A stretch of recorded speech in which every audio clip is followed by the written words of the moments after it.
நான் ஒரு ஆமை. இதுதான் என் பெயர்.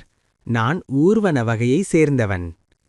நான் பெரும்பாலும் நிலத்தில் வாழ்கிறேன். நான் கடலில் வாழவில்லை. கடலில் வாழ்பவை கடலாமை, டர்ட்டில். என் உடலில் கடினமான ஓடு உள்ளது. அந்த ஓடு என்னை ஆபத்திலிருந்து பாதுகாக்கிறது. நான் மிகவும் மெதுவாக நகர்கிறேன். மெதுவாக நகர்வதால் சக்தியை சேமிக்க முடிகிறது.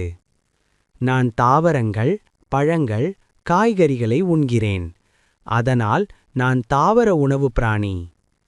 நான் நுரையீரல் மூலம் சுவாசிக்கிறேன். மனிதர்களைப் போல காற்றை சுவாசிக்கிறேன். நான் நிலத்தில் முட்டைகள் இடுகிறேன். அந்த முட்டைகளிலிருந்து குட்டி ஆமைகள் பிறக்கும். நான் நீண்ட காலம் வாழ்கிறேன். சில ஆமைகள் 100 ஆண்டுகளுக்கு மேல் வாழும். நான் பொறுமை மற்றும் நிலைத்தன்மையின் அடையாளம். மெதுவாக ஆனால் உறுதியாக வாழ்வதை நான் காட்டுகிறேன்.